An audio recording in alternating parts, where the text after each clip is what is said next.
Channel. सो आज का vlog, जैसे कि मैंने लास्ट व्लॉग में बोला था कि मैं अपनी जो भी मैं बुक रीड कर रही हूँ उसके ऊपर होने वाला है।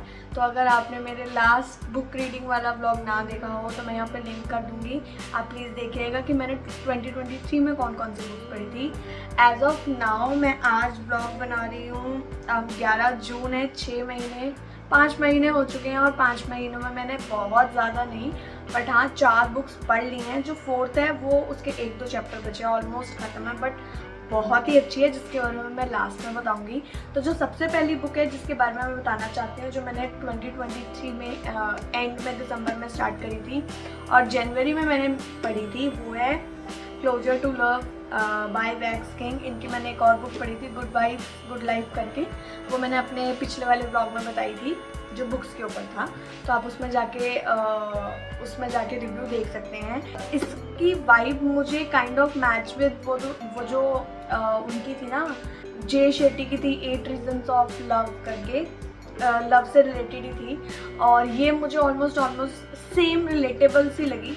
और मैंने कुछ पॉइंट्स नोट करी हैं, वो मैं आपको पढ़ के बताती हूँ। तो जो ये है, ये सेल्फ हेल्प के ऊपर है, रिलेशनशिप के ऊपर है, क्योंकि हमें एक तो इंडिया में ये चीज़ें तो सिखाई नहीं जाती हैं बिल्कुल भी कि एक रिलेशनशिप में आप कितने इम्पोर्टेंट हो, और अगर आपका इनर जो रिलेशनशिप है, जो अपना आपके साथ रिलेशनशिप है, अगर वो अच्छा है तब जाकर आप दूसरे बंदे के साथ जो है रिलेशनशिप, एक हेल्दी रिलेशनशिप बिल्ड कर सकते हैं।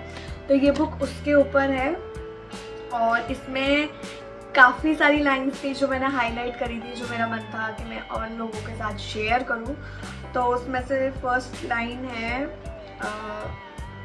It's completely normal to change, grow, mature, want different things in life, feel a need to start over और reassesses our needs as we grow older.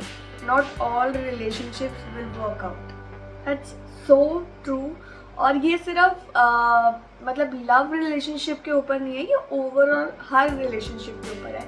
Like जब हम छोटे होते हैं तो हम बहुत ज़्यादा डिपेंडेंट होते हैं अपने पेरेंट्स के ऊपर, क्योंकि हमें उनसे सीखना होता है, हमें ज़्यादा कुछ पता नहीं होता है। और धीरे धीरे जैसे हम ग्रो करते रहते हैं, हम नई नई चीज़ें सीखते हैं, अपने डिसीजंस खुद लेने लग जाते हैं, जो ज़्यादातर पेरेंट्स को पसंद नहीं आता है।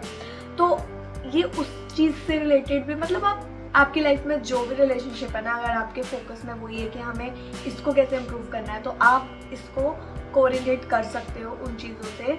और ये एक नॉर्मल लव रिलेशनशिप में भी हो सकता है कि every time, every period of time, हर कुछ समय में हम लोग अपग्रेड होते हैं। That's very natural.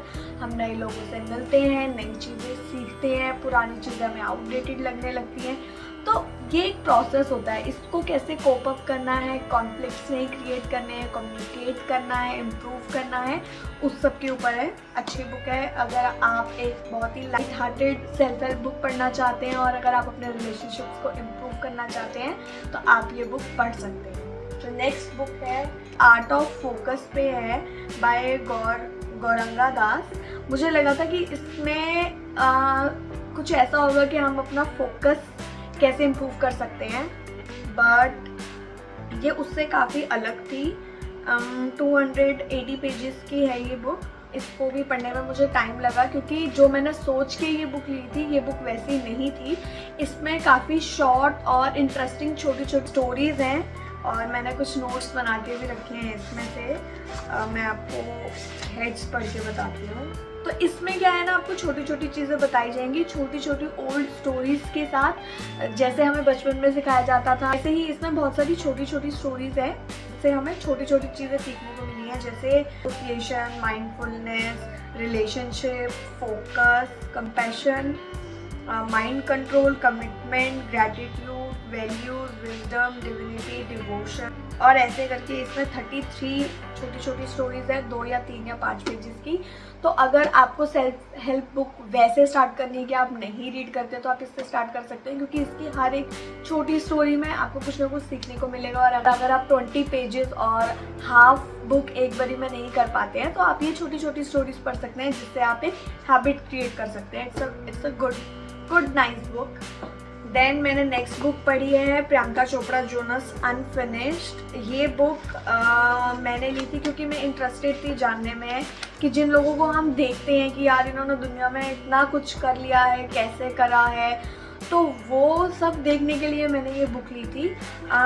मैं आपको बता देती हूँ, प्रियंका चोपड़ा यूनिसेफ की गुडविल एम्बेसडर रह चुकी हैं। आई डोंट नो अभी है कि नहीं, बट इस बुक के एंड में उन्होंने अपनी स्टोरी लिखी थी, मतलब अपनी स्टोरी में मेंशन किया है कि वो उस टाइम पे एम्बेसडर हैं।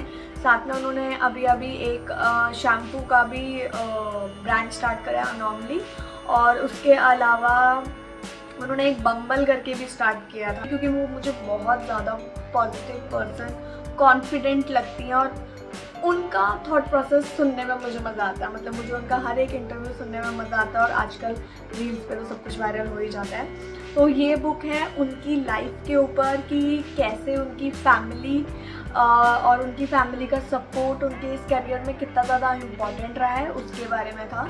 और उनकी जो भी लाइफ रही है, अब जो भी उनके स्ट्रगल्स रहे हैं, और उनकी लाइफ में भी प्रॉब्लम्स थी, उनकी लाइफ में भी ऐसे पॉइंट्स थे जहाँ पे उनको लगा कि अब मेरे से नहीं हो पाएगा, बट उन्होंने जैसे तैसे करा और आज वो काफ़ी सक्सेसफुल हैं। फ़ोटोज़ भी उन्होंने ऐड करी हैं।